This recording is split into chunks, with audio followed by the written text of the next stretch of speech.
കാഴ്ചകളെ പോലെ കേൾവികളെയും നിയന്ത്രിക്കണം, വിനോദങ്ങളെ സൂക്ഷിക്കണം. ഇസ്ലാം നിയന്ത്രിച്ച ചില വിനോദങ്ങളുണ്ട്, സമയം കൊല്ലുന്ന വിനോദങ്ങൾ, സമയം നഷ്ടപ്പെടുത്തുന്ന വിനോദങ്ങൾ. അതിൽ നിന്നും മാറി നിൽക്കാൻ ഇന്നത്തെ യുവത്വവും കൗമാരവും ശ്രദ്ധ കാണിക്കേണ്ടതുണ്ട്. വിനോദം എന്നാൽ ടിവികളിലും അല്ലാത്ത സ്ഥലത്തും ഗെയിം കളിച്ചിരിക്കലല്ല. വിനോദം എന്നാൽ ആ രൂപത്തിലുള്ള കളികളിൽ ഏർപ്പെടലല്ല. അള്ളാഹുവിന്റെ തിരുദൂതൻ വിനോദം നടത്തിയിട്ടുണ്ട്, ആസ്വദിച്ചിട്ടുണ്ട്. നിയന്ത്രിതമായ വിനോദങ്ങളിൽ അഥവാ റബ്ബിനെ തൃപ്തിയില്ലാത്ത വിനോദങ്ങളിൽ നിന്ന് മാറി നിൽക്കുന്നവരാണ്. വല്ലദീനഹും അനിൽ ലഗ്വി മുഅ്രിദൂൻ, വിനോദങ്ങളിൽ നിന്ന് മാറി നിൽക്കുന്നവരാണ് യഥാർത്ഥ വിശ്വാസികൾ എന്ന് അല്ലാഹുവിന്റെ തിരുദൂതൻ ഓർമ്മപ്പെടുത്തിയിട്ടുണ്ടെങ്കിൽ ഓരോരുത്തരും വ്യക്തി ജീവിതത്തിലും കുടുംബ ജീവിതത്തിലും ആ സംസ്കാരത്തിലേക്ക് മനസ്സിനെയും ശരീരത്തെയും പാകപ്പെടുത്താൻ മത്സരിക്കണം. അതിനെന്തു വേണം? അള്ളാഹുവിന്റെ വേദഗ്രന്ഥത്തെ സമീപിക്കണം. ഒരായുസ് മുഴുവൻ 23 വർഷക്കാലം കൊണ്ട് ലോകത്തിന്റെ തിരുദൂതനിലൂടെ അല്ലാഹു തആല അവതരിപ്പിച്ചിട്ടുള്ള മുഅ്ജിസത്തായ വേദഗ്രന്ഥം പരിശുദ്ധ ഖുർആൻ. ലൗ അൻസൽനാ ഹാദൽ ഖുർആന അലാ ജബലിൻ ലറഅയ്തഹു ഖാശിയൻ മുതസദ്ദിഅൻ മിൻ ഖശിയത്തില്ലാഹ്. ലോകത്തിന്റെ പ്രവാചകരെ, ഒരു പർവ്വതത്തിന്റെ മുകളിലായിരുന്നു ഈ വേദഗ്രന്ഥം ഞാൻ അവതരിപ്പിച്ചതെങ്കിൽ ആ പർവ്വതം പോലും വിനയാന്യതനാകുന്നതും പൊട്ടിപ്പിളരുന്നതും നിനക്ക് കാണാമായിരുന്നു നബിയേ എന്ന് പഠിപ്പിച്ച വേദഗ്രന്ഥം ആ ഖുർആനിന്റെ തണലിലേക്ക് മടങ്ങണം. അവതരണത്തിന്റെ മാസമായ റമദാനിൽ ആ ഖുർആനിന്റെ അടിമകളാവണം, ഉടമകളാവണം. ആയത്തുകളെ കുറിച്ച് പഠിക്കണം, അതിന്റെ കാര്യങ്ങളെ കുറിച്ച് വേർതിരിച്ച് മനസ്സിലാക്കണം.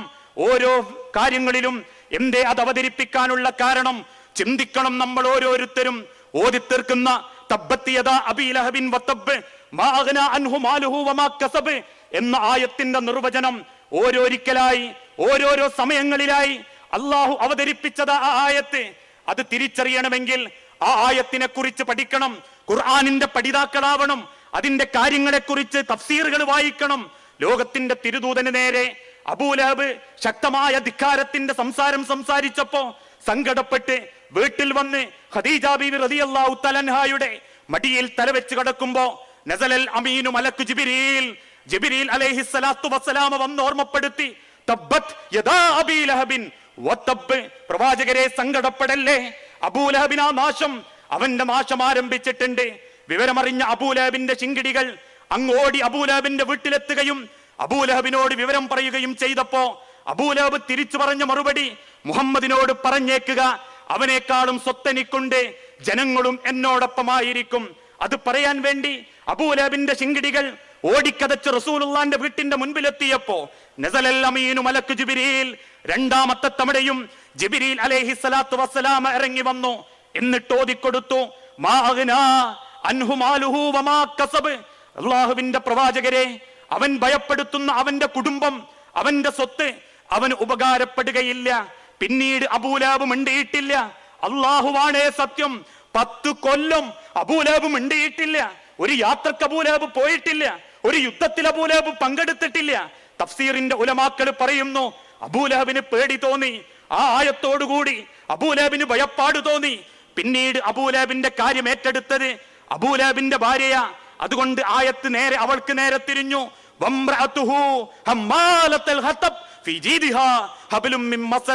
നാവിനെ സൂക്ഷിക്കാതെ, നാവിനെ നിയന്ത്രിക്കാതെ റസൂലുള്ളാന്റെ വാക്കുകളുമായി റസൂലുള്ളാനെ ധിക്കരിക്കാൻ വേണ്ടി ജനങ്ങൾക്ക് ഉപദേശിക്കുന്ന ആ ഒരു കൊയലൂത്തുകാരിയുണ്ടല്ലോ, അഥവാ അവൾക്കാകുന്നു നാശം എന്ന ആയത്ത് അവതരിക്കപ്പെട്ടു. അവസാനിച്ചിട്ടില്ല. 10 കൊല്ലങ്ങൾക്ക് ശേഷം ബദർ യുദ്ധം കഴിഞ്ഞ് തിരിച്ചു വരുന്ന സഹാബാക്കളുടെ മുഖത്ത് സങ്കടത്തിന്റെ ലാഞ്ചന. സഹാബാക്കളോട് റസൂൽ ചോദിച്ചു, എന്തേ സഹാബത്തെ? സഹാബാക്കളുടെ തിരിച്ചുള്ള മറുപടി, അള്ളാഹുവിന്റെ തിരുദൂതരെ, അബൂലഹബിന് ഒരു മുള്ളു പോലും തറച്ചിട്ടില്ല. ഇന്നും അബൂലഹബ് മക്കയിലുണ്ട്. അബൂലഹബിന് എന്തേ അള്ളാന്റെ ശിക്ഷ ഇറങ്ങാത്തത്? 10 കൊല്ലം കഴിഞ്ഞില്ലേ പ്രവാചകരെ? അള്ളാഹുവിന്റെ തിരുദൂതൻ പുഞ്ചിരിച്ചു. സഹാബാക്കൾ മക്കയിലേക്ക് എത്തിയോടനെ വിവരമറിഞ്ഞു, അബൂലഹബിന്റെ ശരീരത്തിൽ ഓരോ രോമങ്ങൾക്കടിയിലും ഒരു കുമിള പൊന്തി തുടങ്ങിയിട്ടുണ്ട്. ആ കുമിളകളിൽ 100 കണക്കിന് വേറെ കുമിളകൾ ഉണ്ടാകുന്നുണ്ട്. ഓരോന്നും പൊട്ടിയൊലിച്ച് അന്ന് വരെ മക്കക്കാർ ആസ്വദിക്കാത്ത ദുർഗന്ധത്തിന്റെ വെറുക്കപ്പെട്ട ആ ദുർഗന്ധം ഓരോരുത്തരും മൂക്കുപൊത്തി അബൂലഹബിനെ ഒറ്റക്ക് താമസിപ്പിച്ചു. അബൂലഹബിനെ ജനങ്ങൾ വെറുക്കാൻ തുടങ്ങി. അബൂലഹബ് ചികിത്സ നടത്തി മുഴുവൻ സ്വത്തുക്കളും ചികിത്സ നടത്താൻ വേണ്ടി ഉപയോഗിച്ചു. മക്കളെ തെരുവിൽ കൊണ്ടുപോയി വിറ്റു. ചരിത്രം പറയുന്നു, ഔദു ബില്ലാഹ്, ഭാര്യയെ പോലും തെരുവിൽ കൊണ്ടുപോയി വിറ്റു. ഷാമിൽ നിന്നും വിഷവൈദ്യൻ വന്നു, സിറിയയിൽ നിന്നും തൊലിവൈദ്യൻ വന്നു. അബൂലഹബിന് സുഖപ്പെടുന്നില്ല. അവസാനം അബൂലഹബിന്റെ കുടുംബക്കാര് ഖുറൈശ് ഗോത്രം ഒരുമിച്ചുകൂടി. എന്തിനു വേണ്ടി? അബൂലഹബ് നമ്മളെ കുടുംബമാണെന്ന് പറഞ്ഞതിന്റെ പേരിൽ ആലോചനകൾ വരുന്നില്ല, കച്ചവടം നടക്കുന്നില്ല. അതുകൊണ്ട് അബൂലഹബിനെ എങ്ങനെങ്കിലും ഒഴിവാക്കണം. 2 പേരെ ദിർഹമുകൾ കൊടുത്തേൽപ്പിച്ചു. ആ 2 തൊഴിലാളികൾ വന്നു. ഈ തപ്പന ഓല വെട്ടി അബൂലഹബിന്റെ അരികിലേക്ക് നീട്ടിവെച്ചു. മറുഭാഗത്ത് ചെന്ന് ഈ തപ്പന കൊണ്ട് ഒരു കൊള്ളി കൊണ്ട് തോണ്ടി അബൂലഹബിനെ ഈ തപ്പന ഓലയിലിട്ടു. ഈ തപ്പന നാരുകൊണ്ട് വരിഞ്ഞു കെട്ടി ബനൂ ഖുറൈള ഗോത്രത്തിന്റെ പാറക്കെട്ടുകൾക്കിടയിൽ കൊണ്ടിട്ടേച്ചു പോന്ന അബൂലഹബിനെ പറ്റി ഇന്ന് വരെ പിന്നെ ചരിത്രങ്ങളില്ല. അള്ളാഹുവിന്റെ ശത്രു ഫിറഔന്റെ ചരിത്രം ഖുർആനിലുണ്ട്. അള്ളാഹുവിന്റെ ശത്രു ഖാറൂനിന്റെ ചരിത്രം ഖുർആനിലുണ്ട്. പക്ഷേ അബൂലഹബ് പിന്നെന്തായിപ്പോയി എന്ന് ഇസ്ലാമിക ചരിത്രത്തിലില്ല. ആ ചരിത്രം അറിയുന്നവനെ തബ്ബത്തെന്ന് ഓതുമ്പോ നെഞ്ചകം പടയൂ, മനസ്സ് വിറയ്ക്കൂ. ആ തിരിച്ചറിവുണ്ടാകണമെങ്കിൽ അള്ളാന്റെ ഖുർആനിനെ കുറിച്ച് പഠിക്കണം. ഓതിയാൽ പോരാ എന്നത് സാന്ദർഭികമായി ഓർമ്മപ്പെടുത്തി എന്ന് മാത്രം. പഠിക്കണേ, ആയത്തുകളുടെ കാര്യങ്ങളെ കുറിച്ച് ചിന്തിക്കണേ.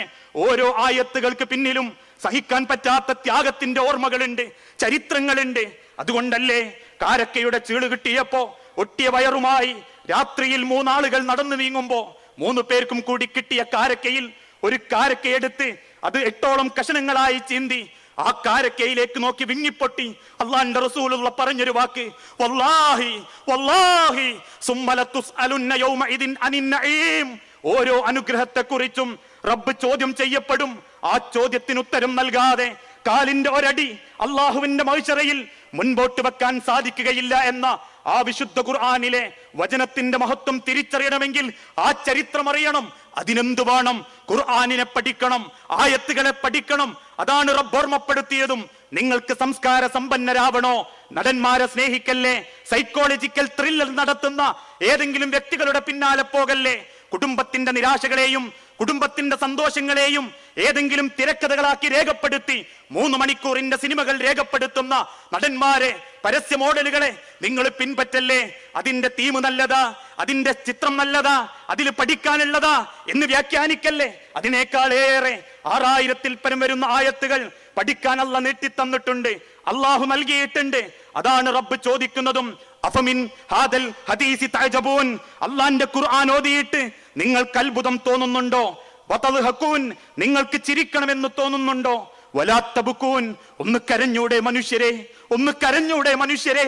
അള്ളാഹുവിന്റെ തീരുമാനങ്ങൾ, അള്ളാഹുവിന്റെ ഓർമ്മപ്പെടുത്തലുകൾ, ആകാശങ്ങൾ പൊട്ടിപ്പളരുമ്പോ, സമുദ്രങ്ങൾ തിളച്ചു മറിയുമ്പോ, പർവ്വതങ്ങൾ കണക്കെ തിരമാലകൾ ആറ്റി വീശുമ്പോ, ആകാശത്ത് നിന്ന് നക്ഷത്രങ്ങൾ ഉതിർന്നു വീഴുമ്പോ, ഗർഭിണികളായ സ്ത്രീകൾ മാസം തികയാതെ പ്രസവിച്ചു പോകുമ്പോ, മുലയൂട്ടിക്കൊണ്ടിരിക്കുന്ന പൈതലിനെ ഉമ്മമാര് വലിച്ചെറിയുമ്പോ, മനുഷ്യനെ കൊന്നു തിന്നാൻ കാത്തു നിൽക്കുന്ന ജന്തുക്കൾ മനുഷ്യനെ തൊടാതെ മനുഷ്യനെ ഭയപ്പാടോടെ നോക്കി നിൽക്കുമ്പോ, ഭൂമിക്കുള്ളിലുള്ളത് പുറത്തേക്ക് തള്ളുമ്പോ, പരസ്പരം കൂട്ടിയിടിച്ചും മാന്തിക്കേറിയും ഭൂമിക്ക് എന്തു പറ്റി എന്ന് ചോദിച്ച് മനുഷ്യൻ വെപ്രാളപ്പെട്ടോടുമ്പോ, അങ്ങനെ റബ്ബിന്റെ ഓർമ്മപ്പെടുത്തലുകൾ കേൾക്കുമ്പോ അഫമിൻ ഹാദൽ ഹദീസി തഅജബൂൻ, നിങ്ങൾക്ക് അത്ഭുതം തോന്നുന്നോ?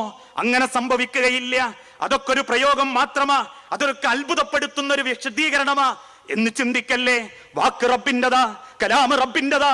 അതുകൊണ്ട് സത്യമാ, അതുകൊണ്ടാ റബ്ബ് ഓർമ്മപ്പെടുത്തിയതും. സംസ്കാര സമ്പന്നരാവണോ, മാറണോ, തിരുത്തണോ, വേർതിരിവേണോ?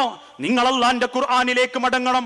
അതുകൊണ്ട് നബിയെ അവരോട് ചോദിക്കുക, അലം യഅനിലില്ലദീന ആമനൂ അൻ തഖ്ശഅ ഖുലൂബഹും ലിദിക്രില്ലാഹ് വമാ നസല മിനൽ ഹഖ്. അലം യഅനിലില്ലദീന ആമനൂ, എന്തേ വിശ്വാസികളെ സമയമായിട്ടില്ലേ അള്ളാഹുവിന്റെ വേദഗ്രന്ഥത്തിലേക്കൊന്ന് മടങ്ങാനും റബ്ബിനെ കുറിച്ചുള്ള ഭയത്താൽ ഹൃദയത്തെ ഒന്ന് കിടുകിട വിറപ്പിക്കാനും എന്തേ നിങ്ങൾക്ക് സമയമായിട്ടില്ലേ എന്ന റബ്ബിന്റെ ചോദ്യം. ആ ചോദ്യം ഹൃദയത്തിൽ സ്വീകരിച്ചാൽ, ഖുർആനിനെ കുറിച്ച് പഠിച്ചാൽ, ആ ഖുർആനിന്റെ ഉടമകളായാൽ ജീവിതത്തിൽ ഓരോ സെക്കൻഡും സംസ്കാര സമ്പന്നമായ ജീവിതം നയിക്കാൻ നമ്മളിൽ ഓരോരുത്തർക്കും സാധിക്കും. അതോടൊപ്പം തന്നെ ആ സംസ്കാരത്തിന്റെ ഒരു ഭാഗമാണ് നമ്മുടെ നാവുകളെ നിയന്ത്രിക്കുക എന്നുള്ളത്. ഇന്ന് പലരുടെ കുടുംബങ്ങളും താറുമാറാക്കുന്നത്, പല വ്യക്തിബന്ധങ്ങളെയും അകറ്റുന്നത് മനുഷ്യന്റെ നാവുകളാ. നിയന്ത്രണമില്ലാതെ എല്ലില്ലാത്ത നാവെന്ന വസ്തുവിനെ എവിടെയും ഉപയോഗിക്കാമെന്ന് ആളുകൾ തെറ്റിദ്ധരിച്ചു കൊണ്ടിരിക്കുന്നു. ഒരാളെ അയാളുടെ സംസ്കാരം വേർതിരിക്കുന്നത് പോലും അയാളുടെ സംസാരത്തിലൂടെയാണ്.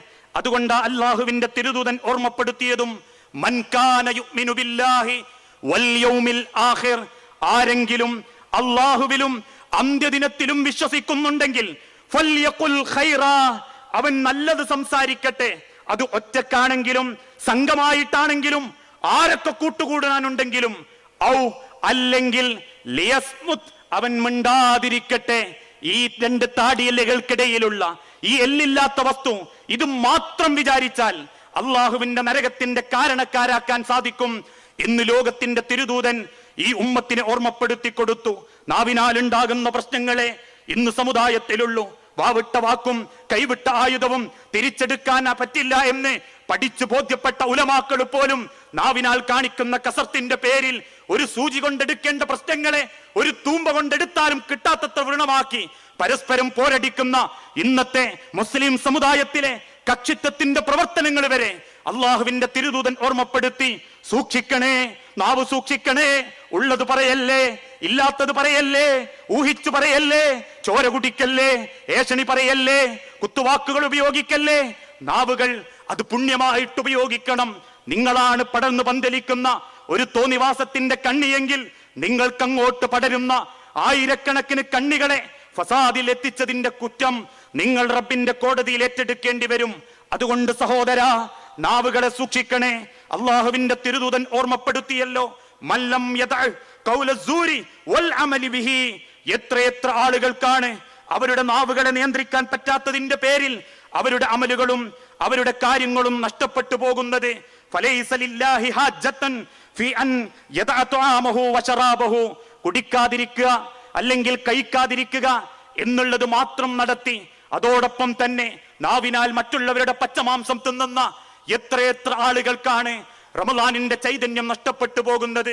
ഇത് റമളാനിൽ മാത്രമല്ല, തുടർന്ന് അങ്ങോട്ടും ആരെങ്കിലും ഫസാദ് പറയാനൊരുങ്ങുമ്പോ, ഇല്ല, ഞാൻ നിങ്ങളോട് സലാം പറയുന്നു, എനിക്കത് കേൾക്കണ്ട, അതിന്റെ സത്യാവസ്ഥ എനിക്കറിയില്ല.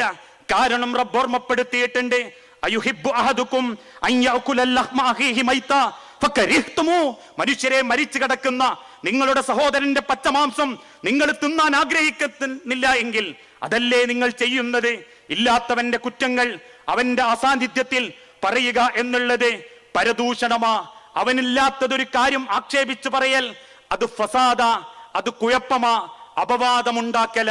ഞാനൊന്ന് ചോദിക്കട്ടെ, എന്റെയും നിങ്ങളുടെയും മനസ്സിലുള്ള എത്രയെത്ര കഥകൾ, ആരൊക്കെയെപ്പറ്റി എന്തൊക്കെ ആളുകൾ മെനഞ്ഞുണ്ടാക്കിയ കഥകൾ, പ്രാസ്ഥാനിക നേതാക്കന്മാരെ കുറിച്ച്, അമ്പരചുംബികളായ ആളുകളുടെ ജീവിത സൗകര്യങ്ങളെ കുറിച്ച്. ഏതെങ്കിലും ഒരു വിവാഹിതന്റെ വീട്ടിന്റെ മുൻപിൽ ഒരു വാഹനം കണ്ടാൽ അത് വീട്ടുകാരന്റെ പെണ്ണു വീട്ടുകാരൻ കൊടുത്തതാണെന്ന് മുതൽ, ഏതെങ്കിലും ഗൾഫ് രാജ്യത്ത് ചോര നീരാക്കിയവൻ 16 വർഷത്തെ സമ്പാദ്യം കൊണ്ട് നാട്ടിൽ ചെന്നൊരു സ്ഥാപനം തുടങ്ങിയാൽ അവൻ അറബിയെ മുക്കി പോന്നതാണെന്നുള്ള സംസാരം വരെ ഇന്ന് ജനങ്ങൾക്കിടയിൽ സുലഭമാ.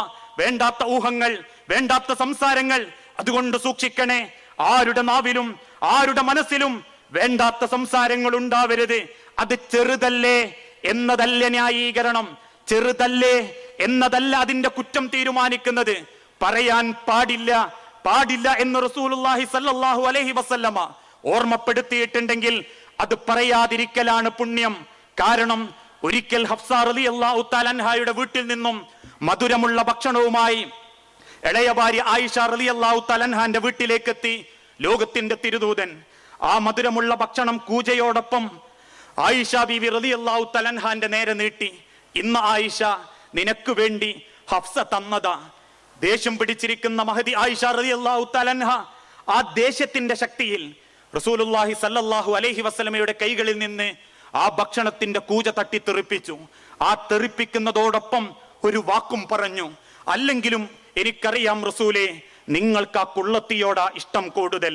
ലോകത്തിന്റെ തിരുദൂതൻ കുനിഞ്ഞിരുന്ന് പൊട്ടിപ്പോയ കൂജയുടെ കഷ്ണങ്ങൾ എടുത്തു വെക്കുമ്പോ അറിയാതെ അള്ളാഹുവിന്റെ റസൂൽ ഓർമ്മപ്പെടുത്തി, ആയിഷ, നിനക്കറിയണോ മോളെ, ഈ പൊട്ടിപ്പോയ കൂജയുടെ കണക്ക് ഹഫ്സായോട് ഞാൻ പറഞ്ഞുകൊള്ളാം.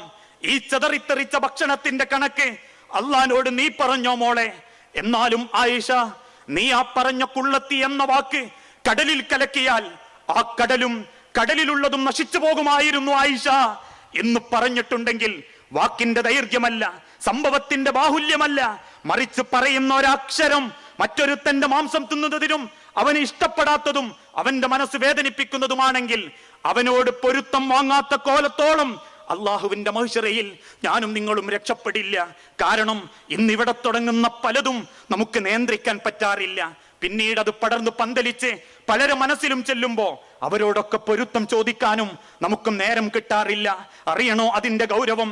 മരണത്തോട് മല്ലടിച്ചുകൊണ്ടിരിക്കുന്ന അഷ്റഫുൽ ഖൽഖ് മുഹമ്മദ് മുസ്തഫ സല്ലല്ലാഹു അലൈഹി വസല്ലം മരണത്തിന്റെ വെപ്രാളം കാണിക്കുന്ന റബീഉൽ അവ്വൽ മാസത്തിലെ 10ാമത്തെ ദിവസം സഹാബാക്കളോട് ഓർമ്മപ്പെടുത്തി, എനിക്കൊന്ന് മദീനത്തെ പള്ളിയിൽ പോണം.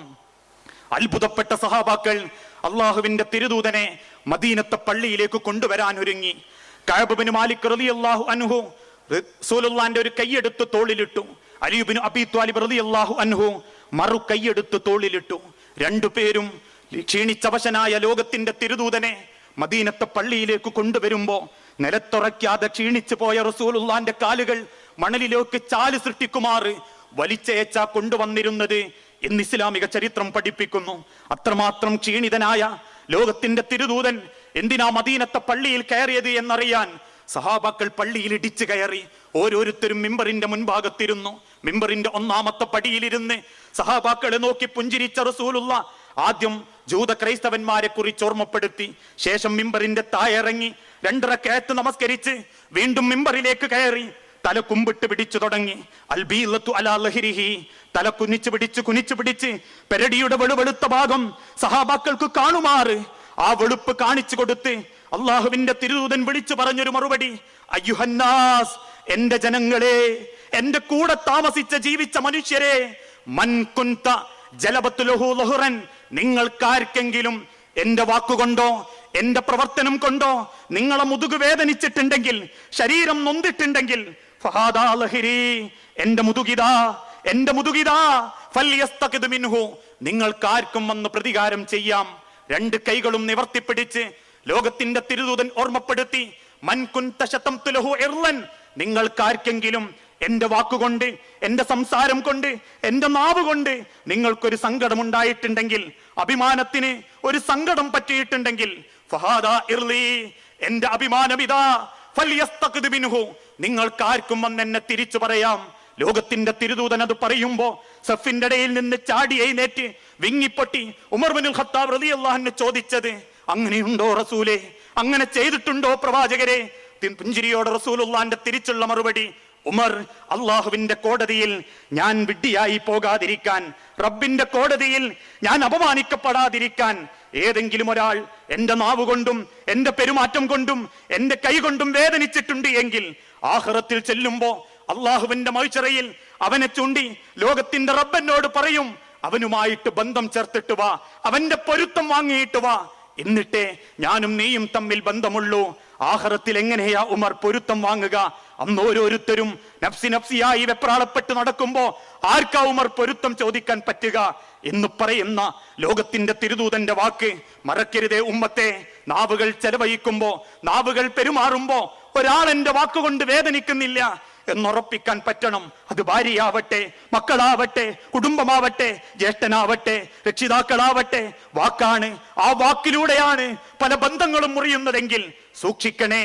നാവിനെ നിയന്ത്രിക്കാനുള്ള ഒരു പരിചയാണ് ആ പരിശുദ്ധ റമദാനെങ്കിൽ, വരവേൽക്കപ്പെടുന്ന റമദാനിനെ കൊണ്ട് ഞാനും നിങ്ങളും നേടിയെടുക്കേണ്ട ഒരു വലിയ പുണ്യമാണ് എന്റെ നാവിനെ കൊണ്ട്. ഇനിയൊരാൾക്ക് ഞാൻ ഫസാദ് ഉണ്ടാക്കില്ല. ഉള്ളതാവട്ടെ ഇല്ലാത്തതാവട്ടെ, ഞാൻ ഒരാളെക്കുറിച്ചും ആ രൂപത്തിൽ സംസാരിക്കുകയില്ല. അതാണ് ഗുണം. ഒരിക്കൽ മദീനത്തെ പള്ളിയിലിരിക്കുന്ന തിരുദൂതൻ ഓർമ്മപ്പെടുത്തി, ഇനി ആ വാതിലിലൂടെ അകത്ത് കയറുന്നവൻ എന്റെ മുൻപിലായിരിക്കും സ്വർഗത്തിൽ. സഹാബാക്കൾ അത്ഭുതപ്പെട്ടു നോക്കി, അതാരാണെന്നറിയാൻ. കാത്തിരിക്കുന്ന സഹാബത്ത് കണ്ടു, ബിലാൽ റളിയല്ലാഹു അൻഹു. ഒരു കാലത്ത് തന്റെ യജമാനന്റെ മൃഗീയ പീഡനങ്ങളേറ്റ് പിന്നീട് ഇസ്ലാം തണലിൽ വന്ന് കറുത്ത കാപ്പിരി ചുരുളമുടിക്കാരൻ ബിലാൽ റളിയല്ലാഹു അൻഹുവിനാണ് അത് കിട്ടിയത് എന്നറിയുമ്പോ ഒരല്പം അസൂയയോടെ സഹാബാക്കൾ ചോദിച്ചു, അല്ല ബിലാൽ, എന്താ നിങ്ങൾ ചെയ്യുന്ന പുതിയ കാര്യം? എന്തു പുണ്യമാ നിങ്ങൾ അധികം ചെയ്യാറുള്ളത്? ബിലാൽ റളിയല്ലാഹു അൻഹു തിരിച്ചു പറഞ്ഞു, അങ്ങനെയൊന്നും ഞാൻ ചെയ്യാറില്ല. എപ്പോഴും ഉളു ഉള്ളവനായിട്ടാ ഞാൻ നടക്കാറുള്ളത്.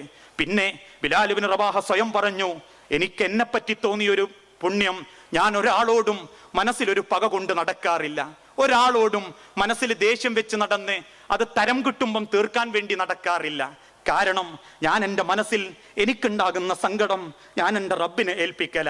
ദൂരത്തിരിക്കുന്ന ലോകത്തിന്റെ തിരുദൂതൻ സന്തോഷത്തോടുകൂടി തലയാട്ടുമ്പോൾ സഹാബാക്കൾ ഉറപ്പിച്ചു, അതാണ് ബിലാലിന്റെ പുണ്യം. ആ പുണ്യമാണ് ഒരു മനുഷ്യന്റെ ജീവിതത്തിൽ നേടാനുള്ള ഏറ്റവും വലിയ പുണ്യം.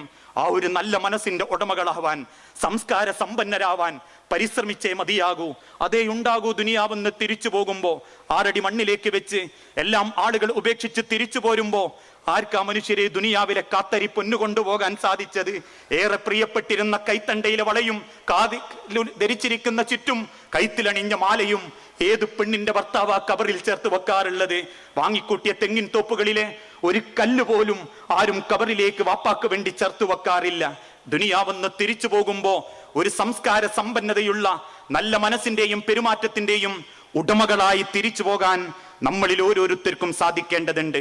വിശ്വാസം പോലെ, സംസ്കാരം പോലെ, നാവ് പോലെ നമ്മൾ ശുദ്ധിയാക്കേണ്ട ഈ പരിശുദ്ധ റമദാനിന്റെ പുണ്യം കിട്ടാൻ നമ്മൾ സൂക്ഷിക്കേണ്ട ഒരു മേഖലയാണ് നമ്മളുടെ സാമൂഹിക ബന്ധം, നമ്മളുടെ കുടുംബ ബന്ധം.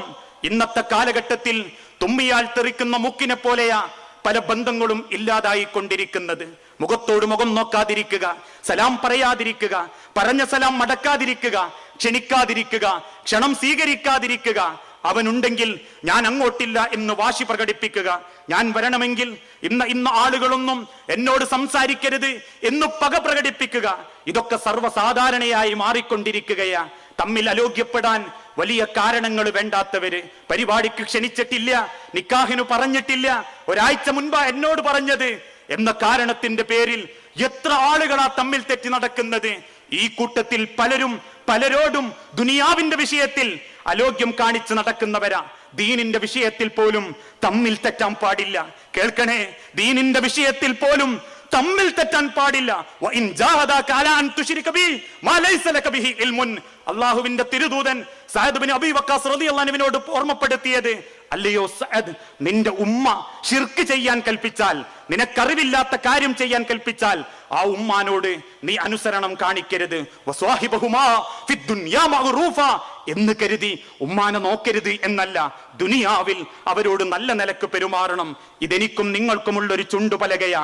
കക്ഷിത്വമാവാം, വേർതിരിവുകളാവാം, ഓരോന്നും ദീനിന്റെ വിഷയത്തിൽ പല അഭിപ്രായ വ്യത്യാസങ്ങളും ഉണ്ടാകാം. പക്ഷേ മനുഷ്യൻ എന്ന രാശിയിൽ, മനുഷ്യൻ എന്ന വ്യക്തിബന്ധത്തിൽ നമ്മൾ ഓരോരുത്തരുമാ.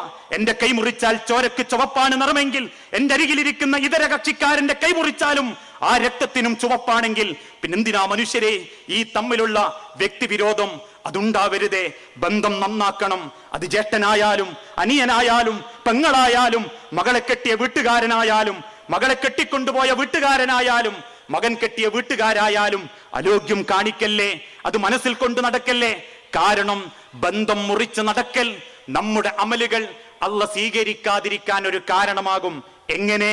എന്റെ ജീവിതത്തിൽ ഒരാളോടെങ്കിലും ഒരു മനസ്സ് വെറുത്ത് അലോഗ്യത്തിൽ നടക്കുന്നവനാണെങ്കിൽ, ചില വ്യക്തികൾ പറയുന്നത് പോലെ ഞങ്ങൾ അത്ര ലോഗ്യത്തിലല്ല, ഒരേ വാപ്പാന്റെ മക്കൾ, ഒരേ അയൽപക്കക്കാർ അത്ര ലോഗ്യത്തിലല്ല.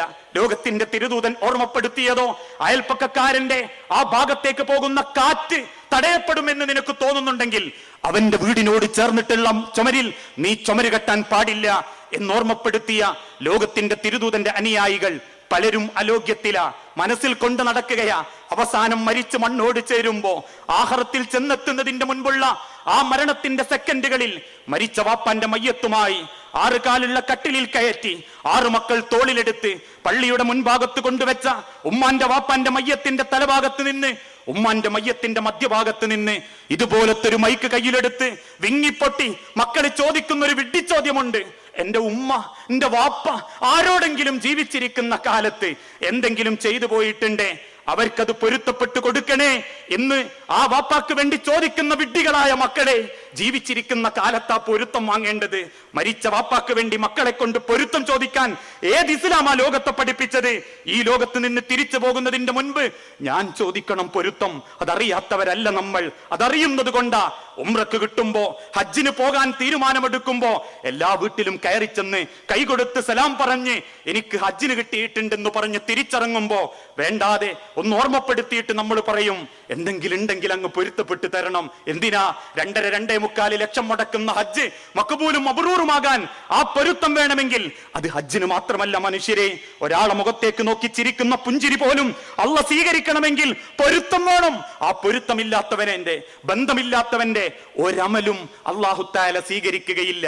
അതെത്ര അവൻ പുണ്യം ചെയ്താലും, അവൻ എത്ര നോമ്പനുഷ്ഠിച്ചാലും, അവൻ എന്തൊക്കെ വാരിക്കോരി കൊടുത്താലും, ബന്ധം മുറിച്ചവന്റെ, ദീനിന്റെ വിഷയത്തിലാവട്ടെ ദുനിയാവിന്റെ വിഷയത്തിലാവട്ടെ, ബന്ധം മുറിച്ചവരുടെ അമലുകൾ അള്ളാഹുവിന്റെ അരികിലേക്ക് ഉയർത്തപ്പെടുന്നില്ല, സ്വീകരിക്കപ്പെടുന്നില്ല.